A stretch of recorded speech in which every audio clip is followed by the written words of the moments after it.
వైద్యులను ప్రత్యక్ష దైవంగా భావిస్తారు. ఎందుకంటే మనుషుల ప్రాణాలను కాపాడతారు.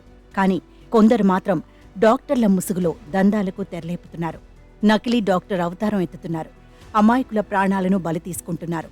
ఈ మధ్య కాలంలో ఇలాంటి నకిలీ డాక్టర్ల బెడద ఎక్కువైంది.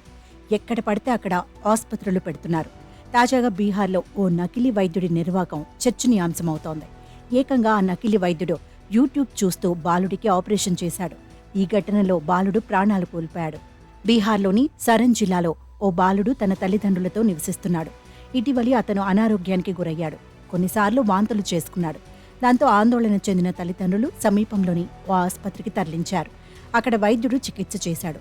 ఆ తర్వాత ఏదోలా బాలుడు వాంతులు చేసుకోవడం ఆగిపోయింది. అయితే ఆసుపత్రిలో పనిచేస్తున్న ఫేక్ డాక్టర్ బాలుడి కడుపులో రాళ్లున్నాయని, వాటిని తొలగించాలని తల్లిదండ్రులకు చెప్పాడు. కడుపు నొప్పి, వాంతులు దానివల్లే వచ్చాయని తల్లిదండ్రులను నమ్మించాడు. అయితే మొదట ఆపరేషన్ వద్దని అనుకున్నా ఆ డాక్టర్ మాయమాటలు నమ్మి కొడుకు ఆరోగ్యంగా ఉంటే చాలనుకొని ఆపరేషన్ చేసేందుకు సరే అన్నారు పేరెంట్స్. ఇక ఆ నకిలీ డాక్టర్ యూట్యూబ్లో వీడియోలు చూస్తూ బాలుడికి ఆపరేషన్ చేశాడు. ఆపరేషన్ జరుగుతున్న క్రమంలోనే బాలుడి పరిస్థితి విషమించింది. కంగారు పడిన ఫేక్ డాక్టర్ మెరుగైన చికిత్స కోసం అతన్ని పెద్ద ఆసుపత్రికి రిఫర్ చేశాడు. బాలుని అంబులెన్స్లో అక్కడికి తరలిస్తుండగా మార్గ మధ్యంలోనే ప్రాణాలు కోల్పోయాడు. ఈ విషయం తెలుసుకున్న తర్వాత నకిలీ డాక్టర్ సహా సిబ్బంది మొత్తం ఆసుపత్రి నుంచి పరారయ్యారు. బాలుడి తల్లిదండ్రులు ఆసుపత్రి ఎదుట ఆందోళన చేశారు.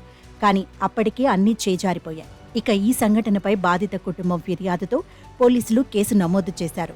దర్యాప్తు ప్రారంభించినట్లు చెప్పారు. సదరు డాక్టర్ యూట్యూబ్లో చూస్తూ ఆపరేషన్ చేయడం తమ కళ్లారా చూశామని బాలుడి తల్లిదండ్రులు చెబుతున్నారు. అతని విద్యార్హతలు తెలుసుకోకుండా ఆసుపత్రిలో జాయిన్ చేశామని, ఇలాంటి వారిని కఠినంగా శిక్షించాలని పేరెంట్స్ డిమాండ్ చేస్తున్నారు.